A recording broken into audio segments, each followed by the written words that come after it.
by film. 5, Stand by music. 4, Stand by announce. 3, 2, 1. And fade up. Sneaky little witches. Spider-Man, hero or menace? Deer and Dugu. Dobby the house elf. Who holds sway over the 5 points? I swear to God, I'll pistol whip the next guy that says shenanigans. This is my family.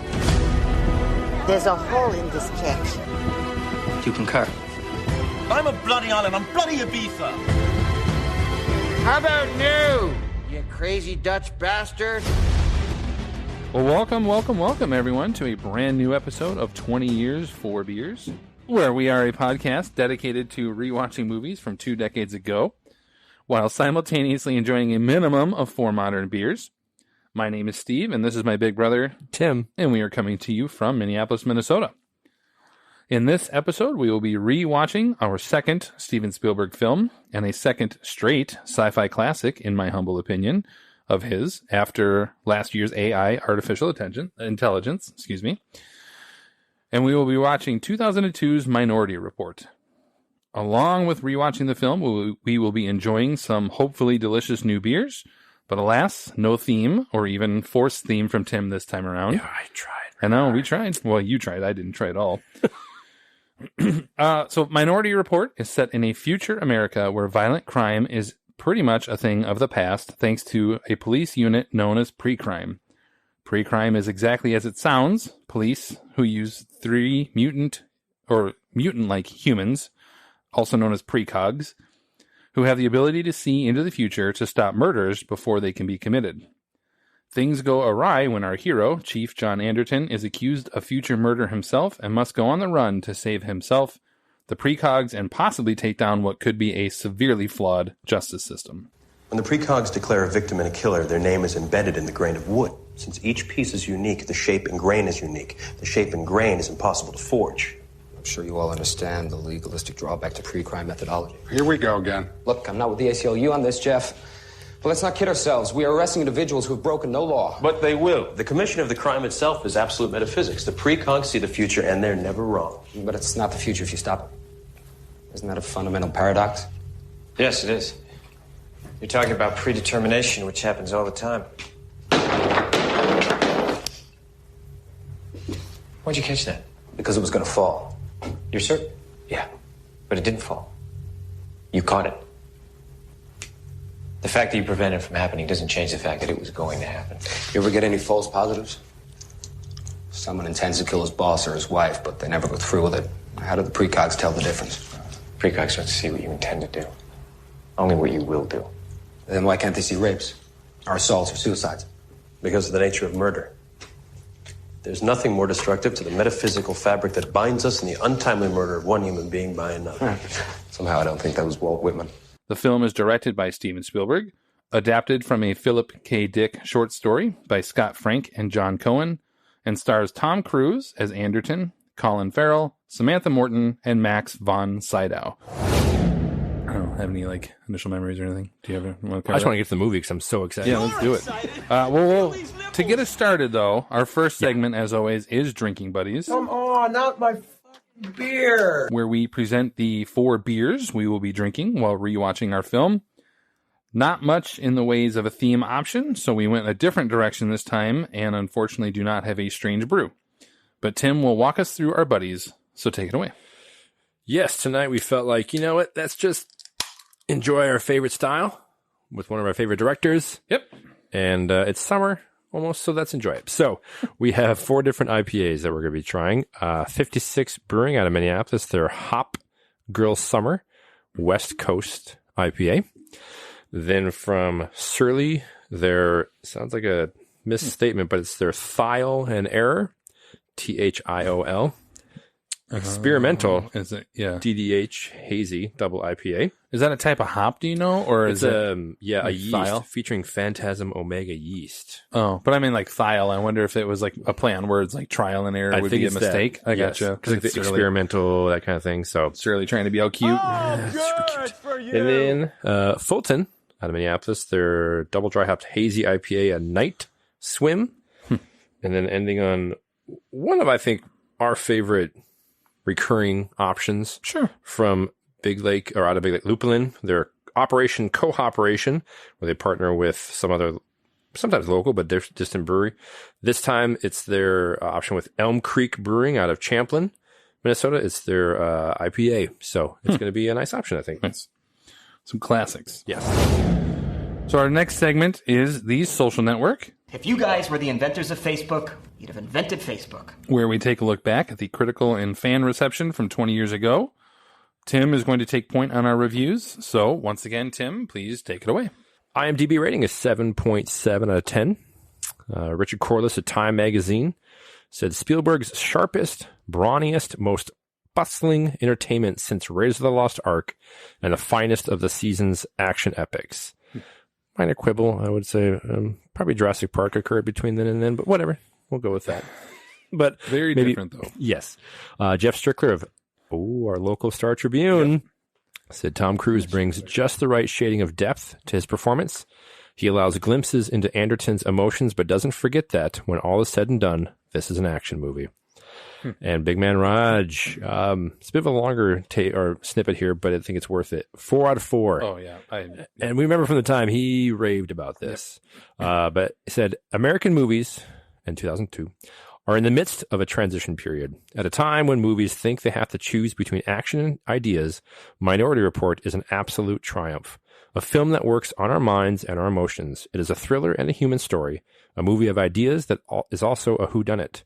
While some directors place their trust in technology, Spielberg, who is a master of technology, trusts only story and character and then uses everything else as a workman uses his tools. This film is a virtuoso high-wire act, daring so much, achieving it with such grace and skill. Minority Report reminds us why we go to the movies in the first place. Mm-hmm. I like that one. I've given Roger a lot of crap. I remember, with some of his reviews, but I do remember, not to interrupt, but just to say, like, at one point they did, like, the best movies of the decade. Yeah. He had this as his number one movie of the decade, of the aughts or whatever. So I remember that too. He loved it from day one, and he loved it throughout the entire decade. And so I will give him credit. Like, I love to crap on him, but shove that Pulitzer Prize square up your ass. He liked this from day one. He called it. So, Academy Award nominations that year was just one for sound editing, which ultimately lost out to Lord of the Rings: Two Towers.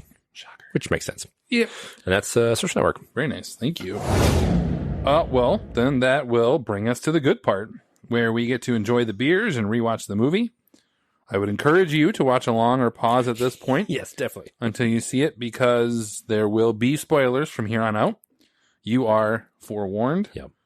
On that note, though, directed by Steven Spielberg, here is Minority Report. I can't help you. Nobody can. The precogs are never wrong. But occasionally, they do disagree. What?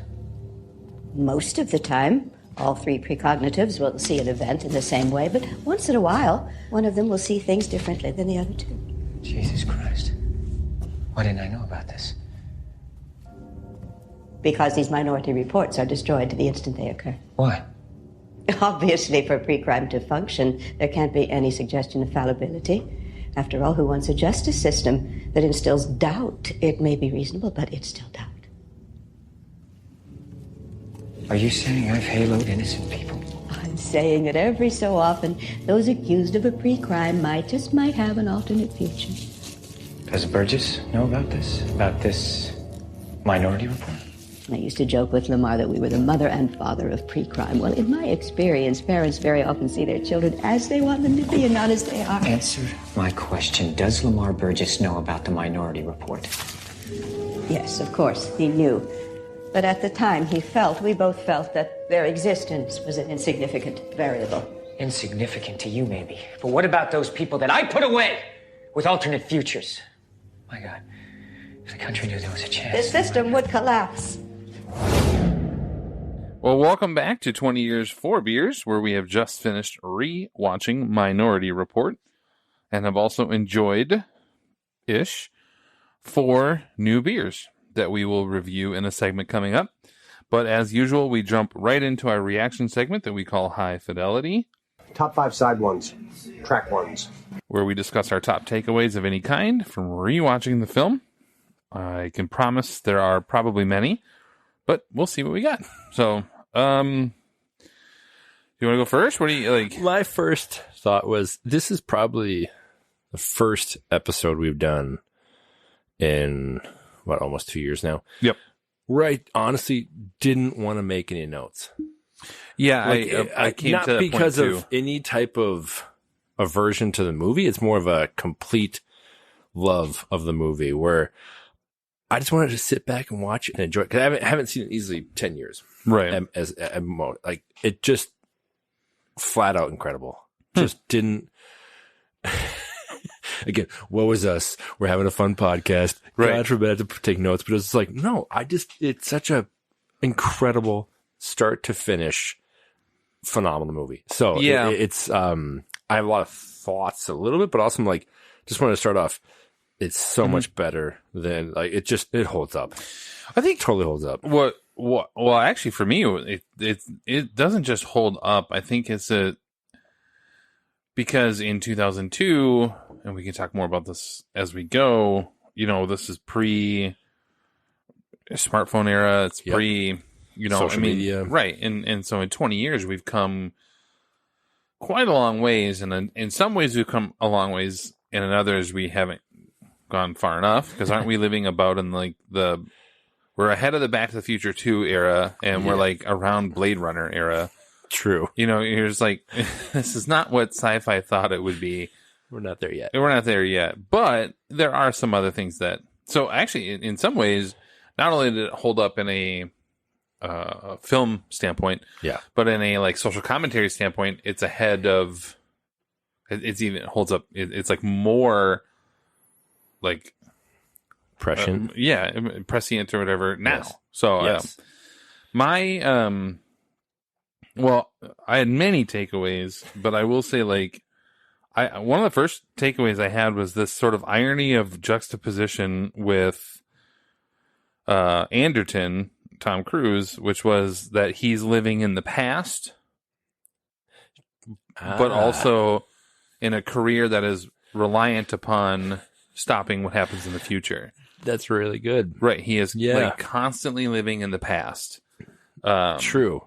Of his son, and yet his job is stopping what's potentially going to happen in the future. It's this, he's literally living.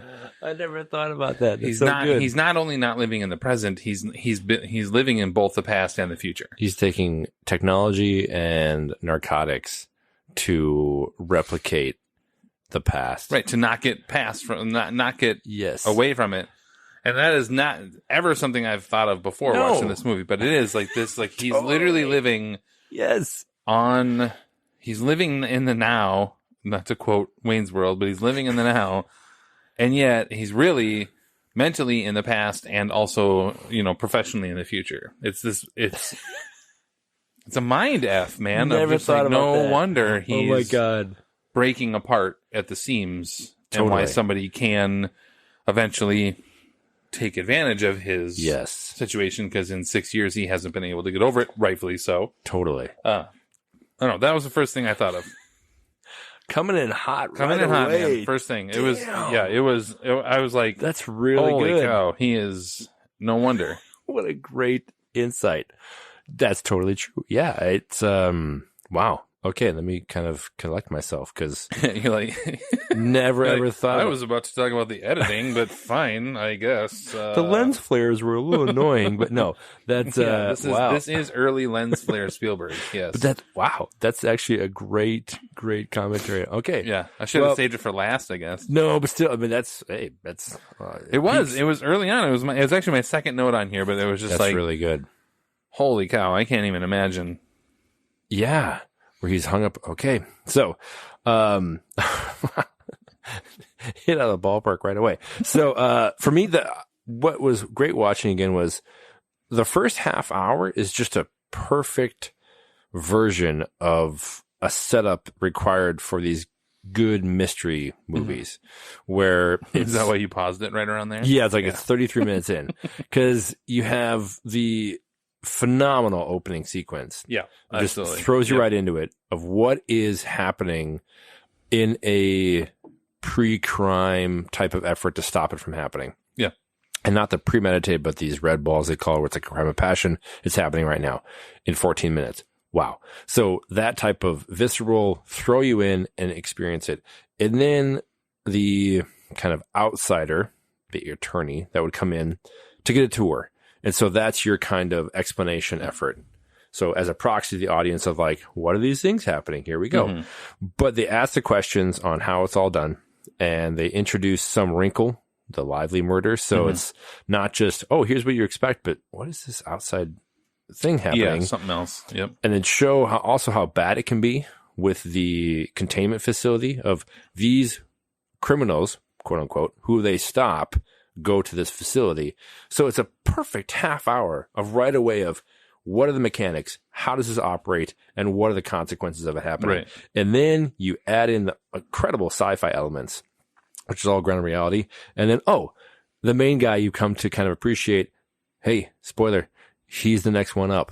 So the system is going to try and stop him, and it's off to the races. Right. So another almost 2 hours after that of just nonstop movement and thinking and going ahead and like trying to have like outsmart the system that's already been set up for the first half hour to stop all times is just such a phenomenal opening half hour of laying all the rules of this world and then go crazy. So loved it. Loved that first half hour. Yeah.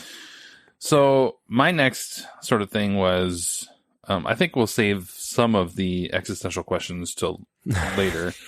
I don't know. You came in really good right away. So Sorry. Yeah. Let's space them out. Yeah. The eyeball swap scene, which if you've seen it, you know what I'm talking about.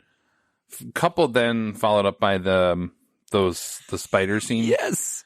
I forgot how incredible that spider scene is. Yes. Because it's all in essentially one shot from above. Yes. Clearly, obviously, on a soundstage or something, but I guess it's so unique because it stands out. It's a visual difference from the rest of the movie. Yep. And that whole scene, from the creepiness of the eyeball swap and like just the blahness of even thinking about doing that. Yes. And like the visuals of it are really cool. I would say sort of a forgotten, iconic sci-fi style like that. Then these like robots that scan your eyes and he can't, open his eye because otherwise he'll theoretically go blind. Yes. I don't know. that whole scene, I don't want to say I forgot about it, but once it starts and he ends up in there and you know what he has to do and do the eyeball swap, you're like, oh yeah, now I remember this. And you're like, oh man, those spiders are. And the thing actually I like is they're only in that one scene. Yes. Like it's not like you knew they were coming or anything like that. It's literally just these like mechanical spiders who scan your eyes, and that whole scene is awesome. Well, what's great about the scene is, yes, I made a note about that is, so thinking back to the comment I had about the first half hour. So when Anderton goes to talk to the containment guy or whatever, and Tim Blake Nelson, thank you. But he makes a comment offhand about swapping out eyes. And then as you go through the movie, you see wherever you go, you're getting scanned. Your eyes have become your obviously identifying feature in the world. And so it plants all these seeds for how is this guy going to get around everything, no matter where he goes, being able to find him right away. So then when it has to happen where, I'm going to go to this place, have my eyes replaced, and the guy that's doing the surgery is one you put away. And then I totally agree. What I made him know was the post-eye replacement surgery scene with the spiders. Truly one of the greatest examples of set design, technology, and tension. Because you've built the elements before that of what would it take to get someone to that point where you would actually choose that as an option. And then I totally agree. The one shot of many ways and the like different levels of the building where they're going in through the ceiling and coming out, and tiny little creatures, the spiders, and just the score adding into it, the tension, just man, such an incredible, right? Because we think about sci-fi, we think about the stereotype is typically like maybe a Star Wars or Star Trek, where it's true crazy science fiction. Oh, this AI is from last year. Yes, it was all but this is, I think, one of the best ways to go about this is like have it be grounded in reality and just 90 degrees, where you just tweak it enough, and add the great story and the elements together where it can be. Yeah, I could see this coming together where the cops have a technology that would allow them to scan these people. So we are like, scene. Oh my God, we talk about the Oscars quite a lot, but like, man, production design, I feel like gets a bit of a hose on this one of just saying like, not only that scene, but the entire pre-crime is really well set up. And I didn't look at others because I didn't think about that, at the time, but you kind of go, I mean, this is a Spielberg film, so it is immediately raised up in expectation. Yep. But the production design, as far as from an Oscar standpoint, is kind of surprising that there wasn't any sort of recognition on that level, because that scene is really good alone. Yes. So absolutely. Well, I just followed up your thought. Oh, copy off? Exactly like this. So the spider sequence is so good. Again, I said it earlier, but spoiler alert, if you haven't watched this, stop now. But the twist of Lamar being the bad guy is not necessarily shocking. It wasn't necessarily shocking. No. But the twist of him being able to murder Danny, to me, is really well done. Yes. Because it could not have happened.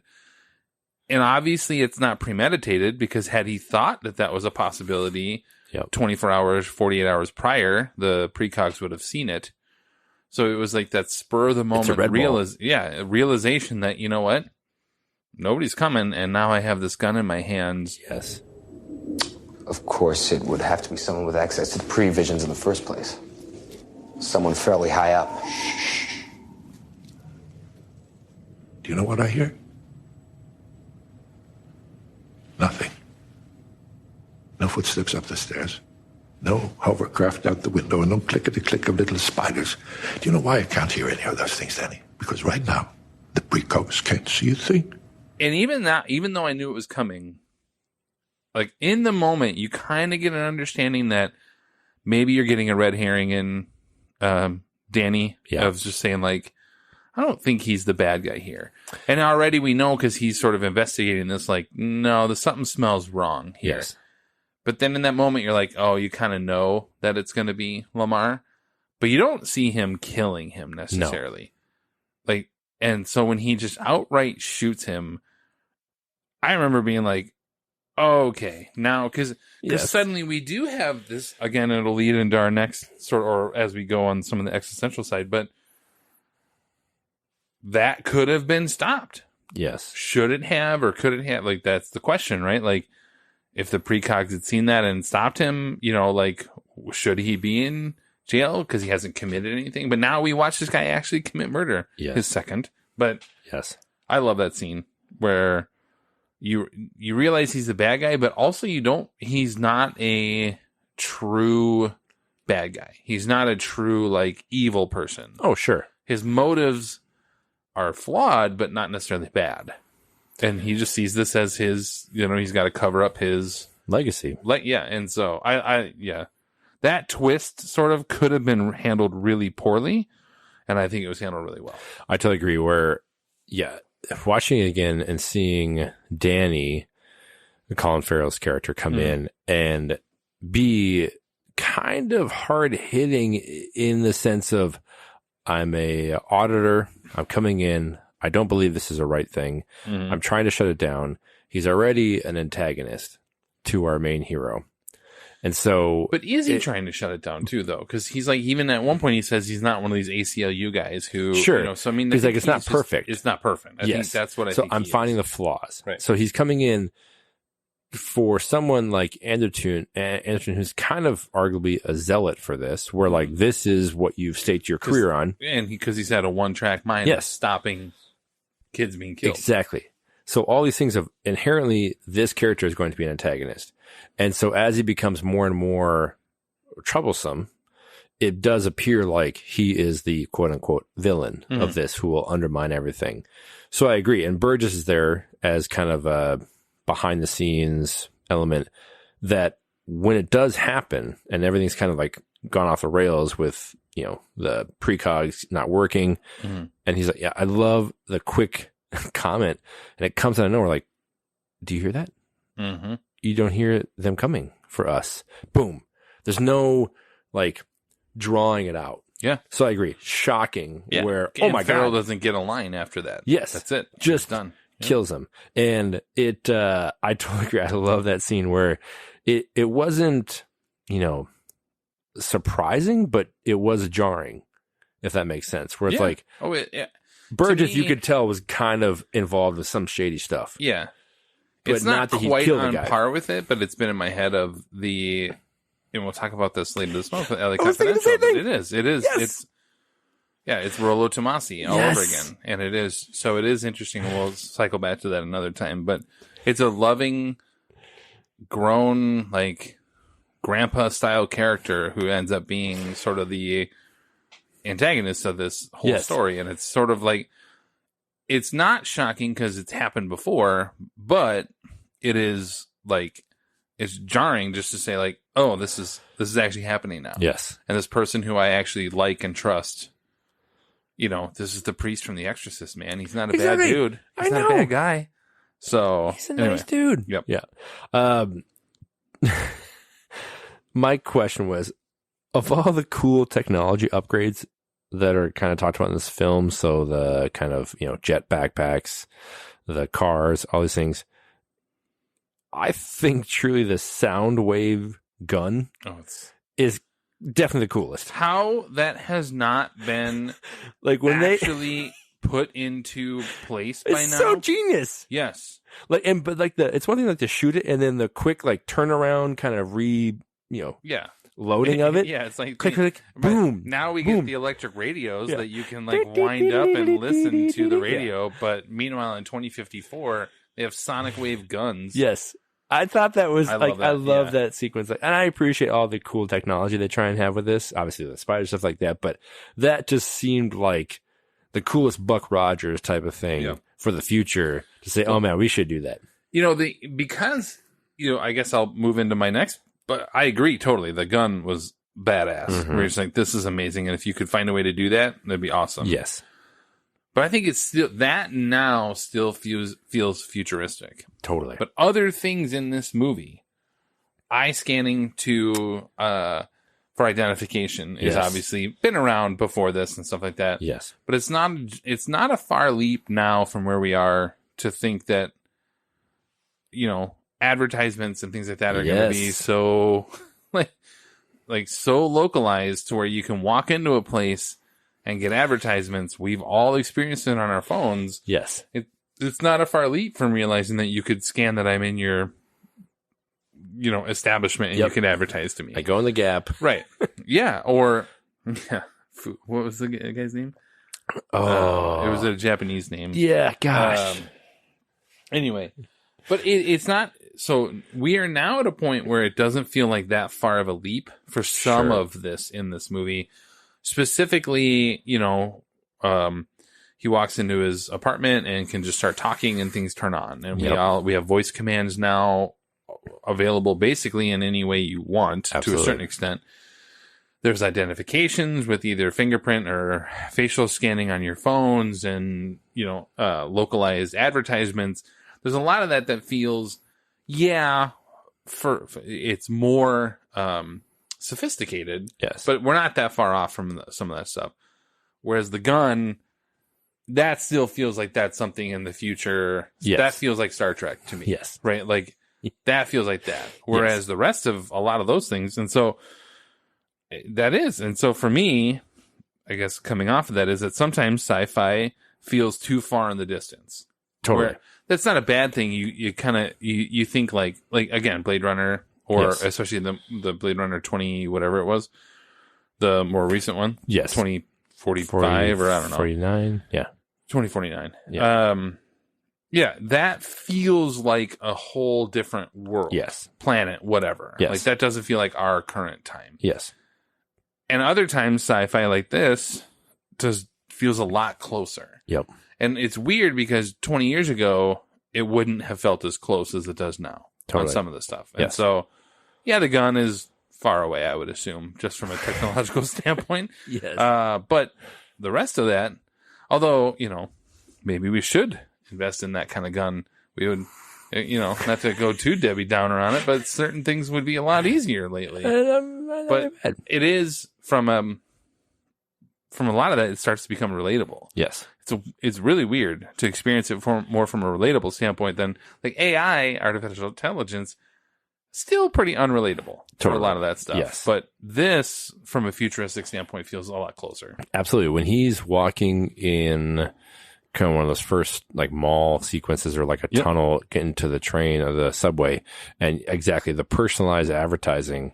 We're not far off, man. Way ahead of its time. 20 years ago. Yeah. Thinking that based upon your retinal scan, you're going to have some kind of data mining aspect come at you in all aspects. And it's not just identifying where you're at, but you think about, our phones you can unlock with your face and all this identification and like kind of identity features. Yeah. It was way ahead of its time in terms of it wasn't so far-fetched where you felt like this is absurd. The ideas were not ahead of its time because those things have been in film for quite some time. Yeah. But the prevalence of it, like the day-to-day, like I'm going to go through my life and this stuff is acceptable. Yep.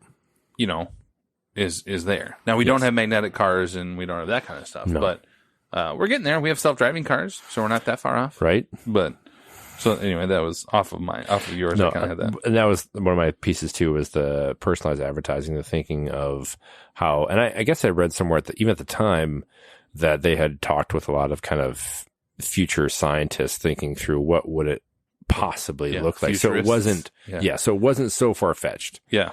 Of what is 50 years going to be like from now, possibly. And it was really cool to see that with, the cars and the magnets and how they would manage that. It was really well done. All right. So, it's one thing to think about, Tom Cruise is Tom Cruise. I think he gets a bad rap, like in terms of, I totally agree. You either hate him or you like him. Yeah. Your wife and I were talking about this at one of our breaks. She's like, I just only ever see Tom Cruise. And I'm like, all right, that's fine. True. Yeah. Yeah. On some things, that's true. Yes. And in many ways, he's, always really well done as like playing the initially cocky, self-confident character. And a lot of his movies get that stripped away. Yeah. It gets where broken. He's scrambling through that. But I remember watching this, and I don't know that I can think of Samantha Morton, who plays Agatha in this, in any role prior to this. Like, she was a new kind of actress for me in terms of... Yeah, for especially mainstream. Yes. Yeah, I mean, she had been nominated for an Oscar before this, for Sweet and Lowdown, but other than that... I get it. I'm saying... You're making up words together. But I agree. Sean Penn, Sweet and Lowdown, nobody? Yes. All right, fine. No one knows that. And I know like Colin Farrell was kind of a breakout role with this too. Yeah, but that was early Farrell. I mean, it was. But I remember still, and she is awesome, ridiculously good in this. Not just like how she plays that character of, being in the brine or whatever for so long and coming out in the world is just overwhelming her. But the physical mannerisms, and then she quickly can start to help him. But that sequence where she talks about Sean, the dead boy's life, and then switches to, and I'm sorry, Tom, heart-wrenching. You're going to have to run. Like, but it was too late. Our little girl was already gone. She's still alive. She didn't die, but she's not alive. Agatha. Just tell me. Who killed your mother? Who killed Aunt Lively? I'm sorry, Don. But you're gonna have to run again. Run! screams it out. Like, I still get that visceral experience of watching it. Wow. But yeah, she was so good. Stands out for me in this movie in terms of just overall. Love this movie. But yeah, she is so damn good in this. I guess I kind of could talk about that scene with Agatha telling about Sean's future, but that's just heart-wrenching, and I don't really feel like doing that. Well, and I think really quick to that point is, obviously, seeing it 20 years ago, even 10 years ago, I have not seen this movie since I've had kids. Exactly. And watching it again with the whole dramatic turn being about... To even think about being in that situation? Oh, God. No. Nope. Because my son's 6. Oh, still. Yep. Yeah, almost. Almost 7, but yes.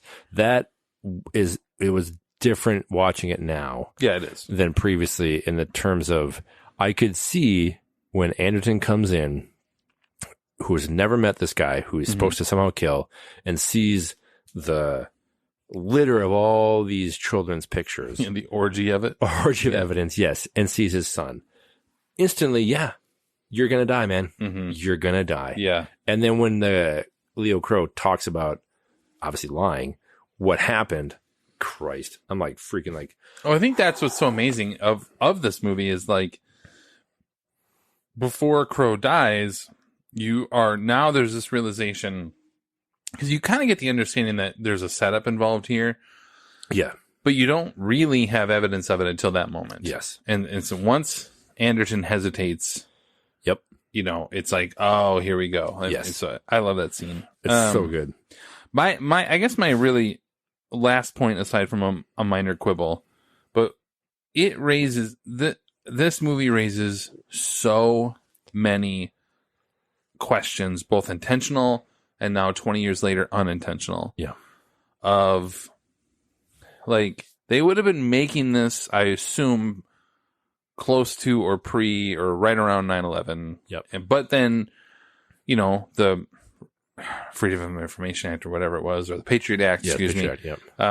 That happened after this. And so like there's all kinds of these questions that these producers and writers never would have even known. It would have been written before then. Right. Yes. And so you're just like, bro, really? Like, just, there are more questions than I even have time to talk about in here of pre-crime. And now we're obviously going through a crisis in America, to go deeper on that. But there's a certain level of like, are they guilty? Yeah. Or are they innocent? Because they have not committed a crime. Yeah. But they're going to. And so like there is that weird thing. Yep. And now we are very much in a society that just sort of assumes guilt on everybody. Yes. And boy, I know that one of the things I love about sci-fi, and I think sci-fi gets a bad rap as being nerdy, sure, or for kids or whatever, is that in general, sci-fi films ask more deep questions about the human existence and what it means to be human. And oftentimes those are alien questions, right? Like, yes. But in this, it's more grounded in reality here in our future. But that's one thing I love about sci-fi is it asks those questions, and because you can ask them in a way, especially like Star Trek we've talked about in the past. I think it can ask it in such a way that allows you to ask the question without it being like an attack upon your beliefs, attack, because I think if you ask people now, are these people guilty or innocent? I don't think you're going to get you're going to get a 50-50 answer. You're going to have a bunch of people who say, yeah, they're guilty. They're going to kill these people. Yep. And then you got a bunch of people like, no, they're innocent because they haven't done anything. Yes. I think that question is so prevalent now, and yet it's not what the filmmakers had intended. Yes. That's just one layer of questions that a movie like this asks. Yes. I love it. I could go. Well, they have I think at the beginning of that, I forget who asked it, but talking about why murders, and they talk about Farrell asks it, and then why is it, like rape, violence, they listed like 3 or 4 different types of. Yeah, why not rape? Why not? And then Neil McDonough. Talks about how this is such of Boomtown fame. That's right. Yeah, like a different type of crime. And it tears at the fabric of what connects us, right? Yes, like exactly. if you murder, it is something different. Yes. And any Harry Potter fan will know exactly what we're talking about. But I think about it is this whole idea of, you're right, like the kind of philosophical questions around, well, who's to say that someone on the receiving end of such non-murderous crimes would feel that that is a different or less than damaging situation? Oh, well, you end your life, so that's obviously worse. Well, is it? I don't know. Yeah. Like, if you have to live with if you have to live with trauma. Exactly. Like, is that really better or worse? And so I do love what they ask in this movie, but not like hitting you over the head with it. No. But it's just a relatively throwaway line early in the movie. Yes. And that's about it. The rest of the time is about Anderton escaping. Yes. It's all an action movie, but it's like, you think about, where does the line end of attempted murder? Yeah. Because Anderton, right in the way, Anderton stops the guy at the beginning from stabbing his wife. But so one could argue that is attempted because you could witness that he is putting her in a right, and he's just about to throw scissors into her chest. But even then, until like, I don't know, it is, you just go, yeah, it is attempted murder, but is it? Yeah. I don't know. Is that? Yeah. Right. I totally agree. It's got great questions that they ask, and that we don't have time for. No, exactly. All right. So you have a quibble. I have a quibble. I think some of the washed out lens flary, like there's a lot of kind of unfocused light that I found now somewhat more annoying than I did when I watched it 20 years ago. Like the gritty nature of it makes sense, and it's kind of like that dirty kind of, noir type aspect. But some of the stuff that looks like just a lot of light that's of issue, I didn't like it. Right. I found like, come on, man. Like, you don't have to deal with that crap. I'm very curious, and I mean, if ever I could meet the man, I'd probably poop myself. But after I would poop myself, I would ask him, like, at what point did you decide that you needed to throw this many light flares or whatever into your movies?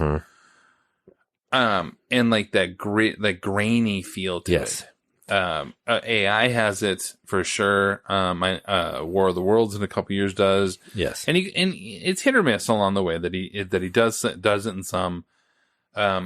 I don't know why, but you know what? It's a director's signature. It's and I mean, it's not just him. It's Janusz Kaminski, who I believe was the DP on this as well. I assume so. Yes. So it's not just the director. I mean, you have your director of photography who believes that this is the world and this is how it looks. And if you trust that person, here you go. You do it. And who are we to question? Yes. The dude's won two Oscars. Yes. Well, should have been many more. Yes. We'll get back to that. My minor quibble, though, I agree, though. But my minor quibble is, in 2054, does no one know how to delete a authorization out of a system? Like, Anderton can just use his eye that's been plucked out of his head and just willingly walk into pre-crime? Yes. Nobody knows how to just, like, delete his authorization from the system. I understand the theory of saying he can't get within 10 miles of this place because of scanners.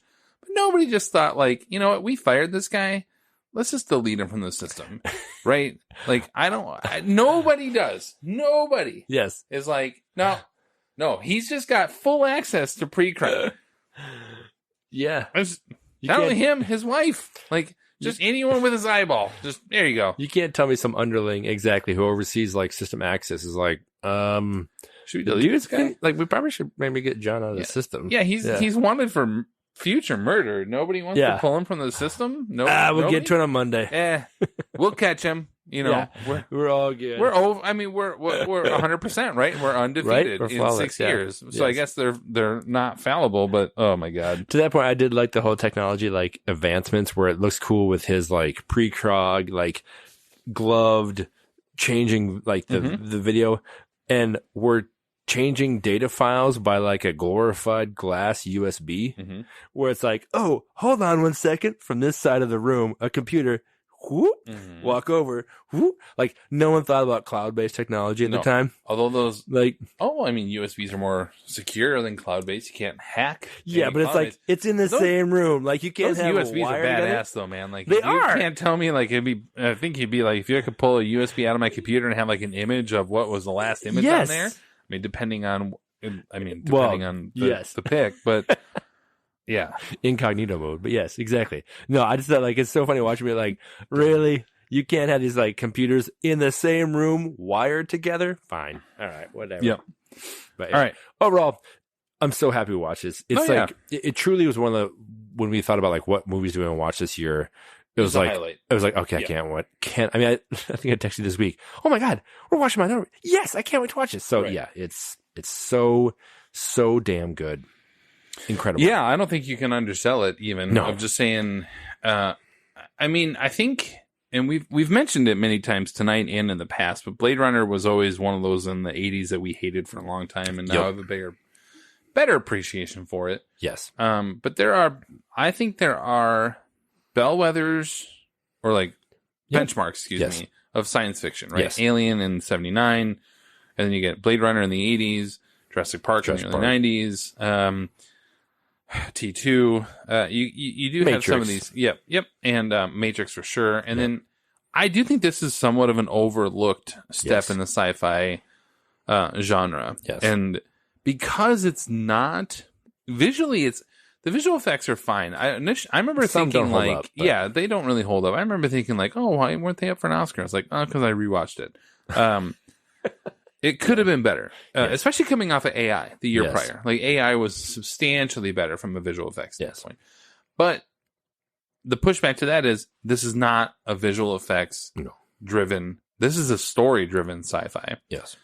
And that's where I think it's sort of forgotten or overlooked in that sense. Yep. So if you get a chance, obviously watch it.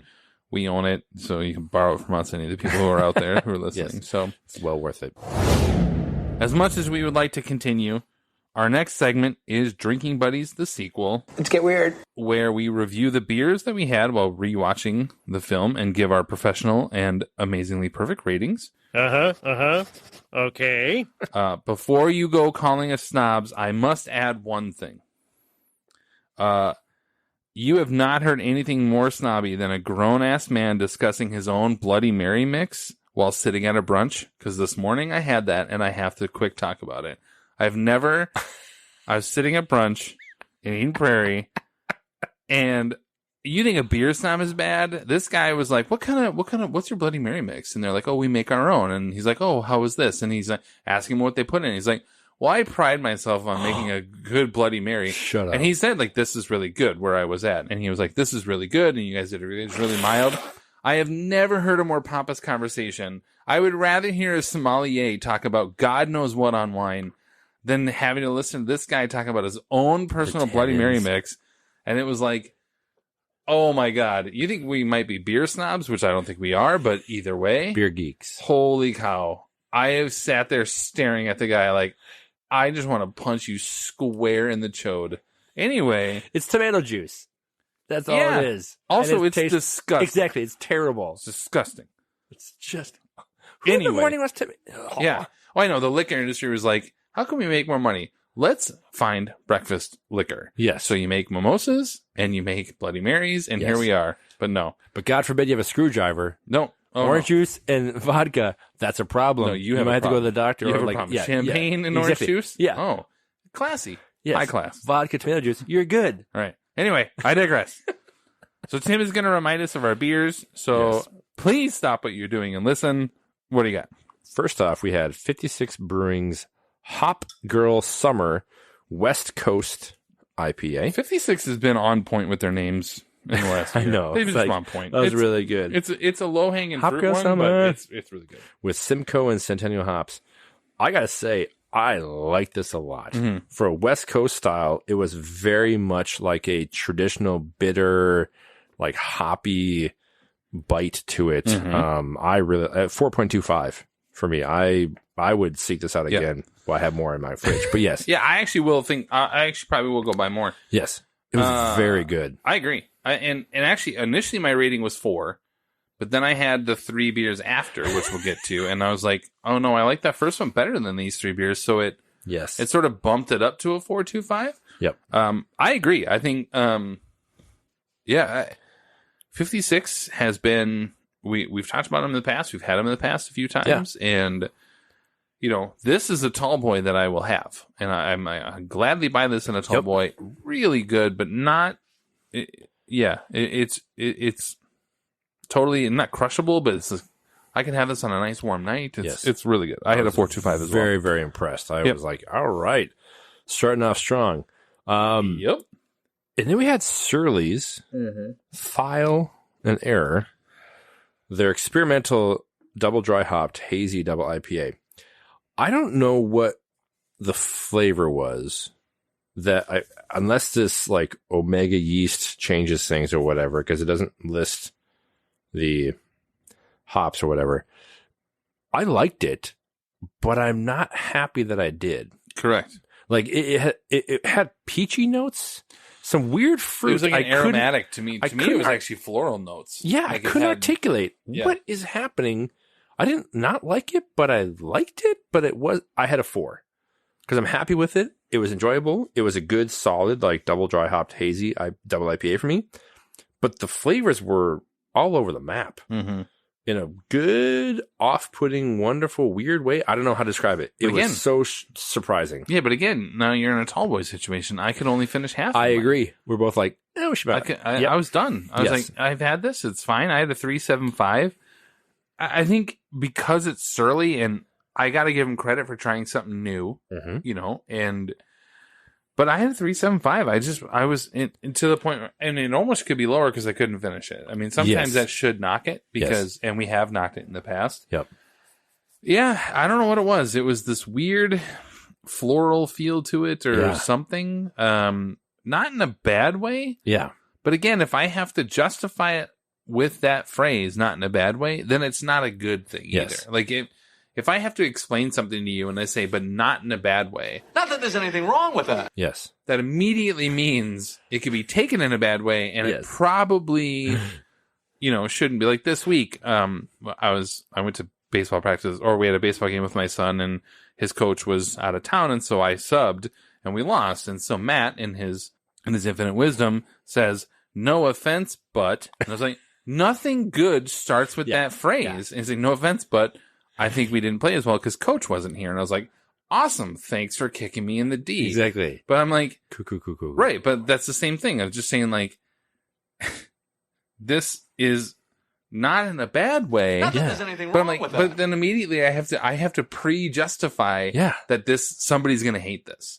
So that's why I'm like, I can't give you a high rating on this. But I will say, good on you, Surly, for trying something new. Exactly. I don't know what the yeast is or whatever, but I had a 3.75. Yeah, I'm happy we have it. I have a couple more. I'll enjoy those. And maybe it's like if I separate out the IPAs all together and like just all of them together, which is awesome. Yeah, good comparison. But if it's like I could see this on its own, being like, ooh, I like it. But I agree, tall boy, no, you'd have to. Yeah, it's hard to finish. Somebody come over and be like, hey, let's split a beer. Cool. Yes. Yep. We have this, and then we had Fulton's double dry hopped hazy IPA Night Swim. I don't know if it was just like coming off of the Surly one. It had a weird kind of bad flavor to me. Oh, really? Like it had almost like a earthy, something spoiled type of flavor.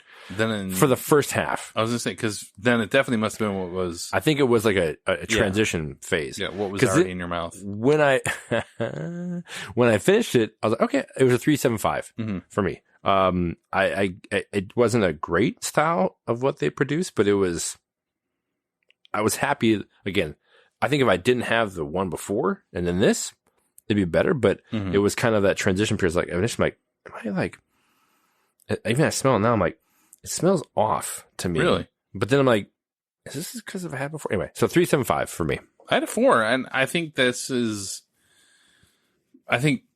probably the reverse of that is the saying I was hoping for something more palatable than the Surly one. I'm just saying, like, no, I actually kind of like this. And I think in my brain, I was comparing it a little bit to was it the Moon Howler that was before that? Some of that, or wolf howler or something like that. Yeah. And I liked it better than you did, but even then it wasn't amazing. Mm-hmm. This is a much more palatable hazy IPA. I'm just saying it's got a nice flavor to it. Nothing fancy about it. That's why I gave it a 4. Yeah. But I think I didn't have a weird flavor to it. Initially my flavor was like, there's not much to this. And then the back half, I liked it better. So I think maybe it was a combination of that. So I had a 4.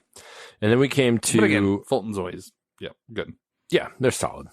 Then we came to Lupulin Brewing's Operation Cooperation, where they always mix it with a different partner brewery for a long different options. This was Elm Creek. And I have not been to Elm Creek. I know you've enjoyed it, but I liked it. It was a 4 for me. I liked it. It was a nice... These tend to be either a triple or a double IPA, but I liked that they just did a solid, just standard IPA. Yeah. It was good.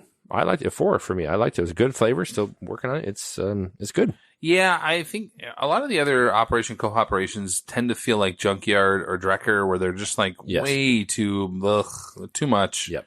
This is totally. I would have another one of these. Like I had a 4 as well. This is good, but I think all the more reason. Once I had this one and I cracked it open and I changed my rating on that 56 beer to 4.25. Right. I was just saying like, yes. Oh no. Not that any of these were bad, but I was like, I have this better appreciation, and especially in the last few years, for a good West Coast IPA has become harder and harder to find. Oh, totally. Everything's hazy. Yes. Which I like. Yeah, I do like, but I don't need everything to be hazy. Absolutely. So, I think 56 was the winner for our night. Absolutely. For sure. Yeah, it was really good. All right, well then our final segment of the episode is Quiz Show. The exciting quiz program, 21. Where in our research for the film, we find some interesting trivia nuggets that we hope will stump the other and possibly intrigue you, our dear listeners. Lately, we have gone on some deep dives, so I'm interested to see where this goes. I know I went deep. That's what she said. And so... I didn't write that actually. Run. So I do have quite a few. I don't think I'm going to use all of them, but I just sort of like Why not? had Let's a few. go through them. You can cut them. I can, but I can cut them. Yeah. So do all the work. Why don't you do the work for me? Yeah, exactly. Yeah, Thanks, you man. pre-select. Yep. So anyway, you have a few? I do. Okay. I'll go first. So. Okay, there are 2 small roles in this film with some interesting family members attached. The first is a small role of a blonde pre-crime officer named Ivana. She was like, the way I drive, we'll get there in a few minutes, and that kind of stuff, right? She's portrayed in the film. I'm not going to give you her name, but she is portrayed in the film by the stepdaughter of what famous director? And I will give you her name if you want a hint. Stepdaughter? Yeah. So by marriage. Correct. To... what famous director? Yeah. At that time, her name is Jessica Capshaw. Why is that ringing? Okay. The last name should ring a bell in a sense of the wife of a famous director. Yeah. Is that Spielberg's? Yeah. What? She's the daughter of Kate Capshaw. Kate Capshaw. Oh, and nice. Whatever her first husband was. Yes, because they got married. So Jessica Capshaw. That's a good cut, man. Just wait. Wow. The second is a technician for Jad. You know, Jad was the played by Steve Harris. He was the pre-crime officer that was behind that was always in. Well, he's like from Boston Public. Boston Legal or Boston Public, or whatever it was. So the second is a technician for Jad. His actual title in the film was Jad's Technician. As portrayed by the father of an Oscar-nominated star of a previous Spielberg film. So the previous film was the Oscar nominee. No, not necessarily. I'm just saying the person, the Oscar nominee, was in a previous Spielberg film before this. In fact, the father's name is Eugene Osment. Oh, really? Haley Joel Osment's dad? Yeah, Haley Joel, and to be fair, Emily Osment, who is also an actress. Yeah, that guy is Eugene Osment, the father of Haley Joel Osment. Who worked with AI. Wow. You are next dive, level. baby. That's really good. Wow. There you go. That's one. So we talked about the visuals, director of photography. So cinematographer Janusz Kaminski has been the director of photography for Spielberg on every movie he's directed since Schindler's List in 93.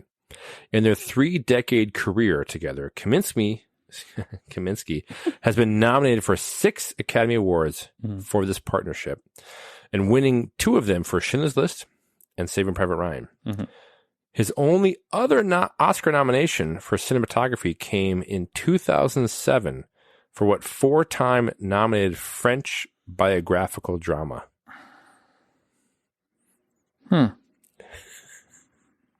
French biographical drama in 07? Mm-hmm. Interesting. I don't know it, of course, but I don't have it. What do you got? Diving Bell and the Butterfly. Oh, I didn't realize Giannis worked for anyone but Spielberg. Right? Yeah, he has only a few. Well, yeah, I mean, if Spielberg's going to be prolific over the years, but yes. This movie was released in June of 2002. And later that year in December, Spielberg released Catch Me If You Can, Christmas episode coming soon. So that's 2 in 1 year.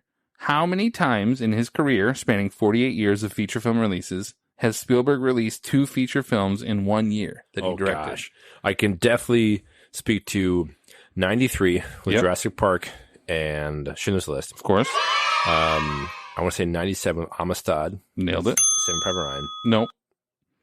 It was Lost World was that year. Private Ryan was 98. There we go. Okay. Anyway, but So, you got the year right. Yep. So 3, because you have 02. 3 in this. I gave you 1. Yep. God, The Post. That nope. You blew it! There was not another year that year. Munich. Yep. And that's in 2005. Yep. Okay, so I've got 4 then. Munich and War of the Worlds was that year. War of the Worlds, yes. A vastly underrated film, actually, although it made a bunch of money. 4. That's all like same year. So your answer 4? Do you think there's 5? There's one more. Ready Player One. Mm-mm. No, I don't know. What's the answer? 2011. There was 5, and that was War Horse and The Adventures of Tintin. Came out that year. Remember when we saw War Horse? And I actually really like that film, but it's well done. But we saw it. We hadn't seen a movie like that, and then John Williams. We're like, ooh, so yeah. And fun fact: in those 5 years, 3 had Best Picture nominees. Because you had, because it's Spielberg. So you had Spielberg. Munich, War Horse, and Schindler's List. That's true. Munich is so good. That's good. Yep. Anyway, there you go. Nice job, though. 4 out of 5 off the top of your head. That's good. It was. Yeah, we got there. So Tom Cruise is obviously one of the biggest movie stars of all time, with his films making a total of $8.5 billion so far. Decent. Not too bad. Despite being nominated 3 times, he has not won an Academy Award. Can you name the 3 films for which he has been nominated? It'd be Born on the 4th of July. Yep. Magnolia. Yep. And I'm blanking on the other one. Should have been Tropic Thunder, by the way. True. Show me the money. Yeah, Jerry Maguire. I'm sitting here like it was. I went like beyond. Yeah, that's why I was. I skipped Jerry Maguire. Yep. Well done. Good job.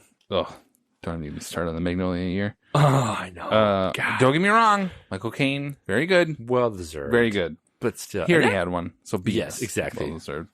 Well, hey, all right. Speaking of Oscars, buckle in, baby. Oh boy. All right, so Spielberg has directed 32 feature films. Okay. Not including, like, Twilight Zone and things that he did, like, segments of. There'd be, Of those 32, Tim, how many have been nominated for Best Picture? And, sub-question, how many have received 0 Oscar nominations? Oh, gosh. Where's my pen and paper? So you don't have to name them, but just guess. Of 32 films... How many have received Best Picture nominations? I would say 8. Okay. That's probably my, approximate guess of Best Picture. Those who have not, I guess by the opposite, is 24. That's what I'm going with. How many? 24. Not received any nomination, sorry, not Best Picture, but just like the fact that he's released 32 films and how many have received 0. Sugarland Express had nothing. Correct. Gosh, I gotta say, I mean, obviously, like Lost World, Jurassic Park didn't have it. Well, I can't speak to the visual effects, but it like did get nominated, so it's not on that list. That's why I gotta pump the brakes. Pump the brakes. I'm gonna say that one, Sugarland Express. Okay. 1. So, Best Picture nominees, he's had 12. Which, I guess I could see if you love the math, it's 37.5% of all of his releases. That's good. Fun fact, that does not include Close Encounters of the Third Kind, which was not nominated, and Empire of the Sun, which was not nominated for Best Picture. Yeah. So, but I'm just saying, if you got 12 and you're going to exclude those two, Yeah. right? Do you want to know what they were? Color Purple. Yeah. Raiders of the Lost Ark. Yeah. Schindler's List. Mm-hmm. Yeah, let's go through them. Yeah, okay. So I got Jaws in order. Jaws, Raiders of the Lost Ark, E.T., Color Purple, Schindler's List, Saving Private Ryan, Munich, War Horse, Lincoln, Bridge of Spies, The Post, and West Side Story. Yes. And then he had 5 that were not nominated for a single Oscar. But of 32 films, just to think that only 5 did not have a single Oscar nomination. Any of them. Which was Sugarland Express, Always, The Terminal, Oh, sure. BFG, and then, of course, the forgotten Indiana Jones and the Kingdom of the Crystal Skull, which doesn't exist in our minds. You just made that up. Yeah. That's not that a real does not movie. exist. Which does mean that 1941 is not his worst film, by the way. That was Or nominated? Hook. Oh, 1941 was nominated for 3, and Hook was nominated for 5, by the way. 5? Yeah, so I don't want to hear any of this garbage about being bad. Yeah, exactly. Anyway, so fun fact for people who want to say like, oh, that's because John Williams gets nominated all the time. Only one of Spielberg's films was nominated for 1 Oscar, and that happened to be Williams. Wow. So of all of those movies, you're like, oh, you know, it's John Williams. It's John Williams nominated all the time, right? Win. No. Only Adventures of Tintin was nominated for 1 Oscar, and it was for music. I don't like that movie. I actually do like that movie, but that's fine. But yeah, well, that's some good trivia. I know. Wow, I like that. 37.5%, which means you have an 85% chance that his movies will get nominated. Yeah.